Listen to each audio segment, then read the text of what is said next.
Welcome to... Come on, crack. Cheers. The lock-in. All right. Welcome to the bus, I guess. It's nice. Yeah, welcome to the bus. Read it, yep. We're on the bus. It's not our bus, so we're frauds. We just found this random tour bus. The stolen bus. It's Storm the Skies. And we thought we'd start with a game of Never Have I Ever, just to kind of loosen everything up before the show. I'm going to know how this works, so if you've done it, then you drink, and if you haven't done it, then you don't. Okay. All right, okay. Kicking off. Never have I ever told another band they played a great set when you really thought they sucked. But not in a terrible way. Just, I think, if you've been in a band for more than 10 years, that's probably happened, just by sheer probability, right? True. And what do you say? Nice backpedal you did there, Matt. That was really nice. Well, I don't like to be mean to people, so I just say, good Out job. of decency. Yeah. Okay, fair enough. That's a British thing. I mean, there are bands that obviously, any band's going to have a bad day. You're going to have a bad show. We had plenty. Starting out. Maybe we had one this week, I don't know. But I can't be the judge of that. But so in the early days, I'm sure we sucked really bad. And people were encouraging to us, and that helped us to have the confidence to carry on and get better. And that's how you hone your craft. That's how, and everybody starts out sucking. You have to suck. Yeah. And then you get better. That's it. Never have I ever injured myself on stage. I'm sure I have. Yeah. Does any particular accidents stand out? I tend to get cuts all over my hands because I'm a little bit clumsy, and when I'm playing drums, I'll catch the edge of the floor tom, and then so many of my drum kits were once you open up a knuckle or something, it bleeds more than you would think it would. And because you're constantly going, and you don't really think about it, the adrenaline means you don't feel the pain.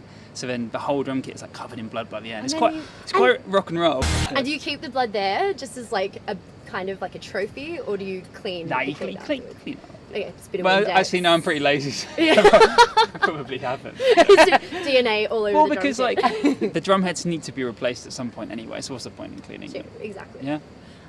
Okay, never have I ever forgotten my own lyrics live. Oh yeah, I mean, obviously. Drink up. Although, I must say, in my defence, I'm nowhere near as bad as Rob. He is awful for getting his own lyrics. Really? Yeah, we rehearse with, he brings a little man bag to rehearsal, and it's got It's called a satchel. No. Yeah. So he's got a few things in there, his in-ear monitors, some vocal zone, throat sweets, whatever. But he also has the album booklet for both of our first two albums in case he needs to refer to the lyrics. Oh my gosh. Which rock star did you used to pretend to be in the mirror when you were a kid? Oh, okay. Probably somebody like Travis Barker from Blink-182, because Blink-182 is one of my favourite bands. Yeah. Amazing. And obviously, I wanted to be a drummer. But also, my first love, really before drums, was vocals. I was a singer in the first band I was ever in. And I used to love Taking Back Sunday, and Adam, especially from Taking Back Sunday. I used to think he was the coolest guy in the whole world. And, he just he's so energetic, and the way he would swing the microphone around and just be kind of a big presence on stage. And that was who you would encapsulate? I used to think he was the man. I'm going to say used to. It sounds like I don't anymore, but I still do. Is that your warm-up in the dressing room? You're just yeah. Yeah, I mean, you look in the mirror, stuff out. Yeah, I grew my hair to be like it and everything. And now that because you're playing two roles now, you're singer and drummer, do you kind of channel the frontman vibe while also practicing your drum faces? I think I've got the least. What's a drum face? What's your drum face? Well, I guess it's I can't compete with sort of say I can't think of her name, but the bass player from Haim, she's got the iconic bass face, right? Okay. And everyone knows it.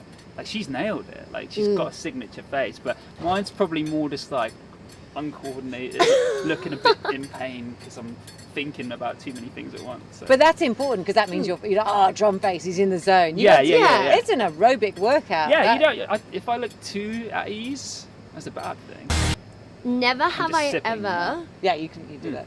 Accidentally or intentionally gotten drunk before a show.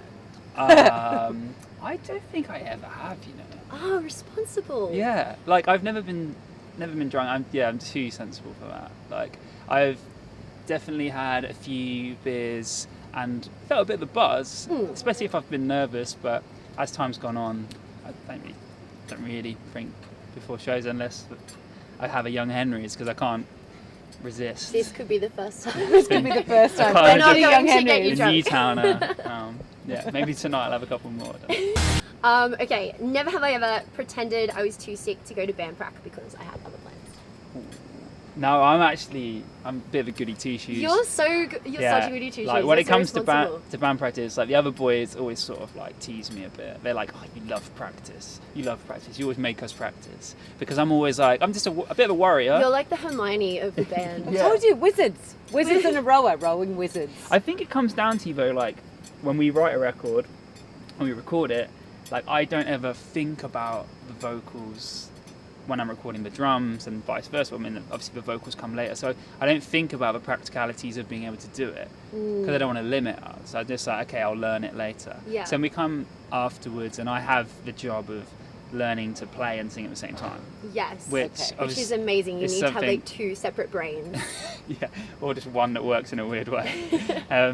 But yeah, so I have to spend quite a lot of time, and then when it comes to rehearsal time, the other boys pick it up quite quickly because they're like, "Oh yeah, I remember how it goes," and I'm always like worrying and panicking because I'm like, "Nah, we need to keep going because I'm not really feeling comfortable yet." So yeah, they always get a bit annoyed with me and go, "Gee, man, come on, like we want to be somewhere else." Your merch store is insane. It's like it's up there with American Apparel. Like you guys have everything covered. Yeah, no, that is one thing we do work hard on. Like that is Salute.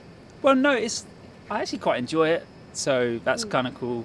Like Rob and I tend to sit at home. Si comes round because Rob and I live in the same house, and Si would come over and we have like brainstorming sessions. And yeah, I mean, I wouldn't say rip off like clothing brands, but like we look at what's out there and get some inspiration. And it's actually one of the more fun parts of the day-to-day admin of being in a band, because there's a lot of like boring nitty-gritty like emails you have to respond to your management and stuff, like, and that can bog you down. But like being creative, it's another kind of like creative outlet, like coming up with ideas for merch, things you think are cool, basically just ripping off whatever Kanye does. Thank you so much for coming and playing. Thank you. No, thanks. Never Cheers. have- Very glad you survived. Yeah, Me too. exactly. And that you're here in Sydney playing tonight. Yeah, Yeah. no, absolutely love Australia, and we'll be back as soon as we can because we actually have a record coming out here now properly, so there's no excuses. It's coming out in February.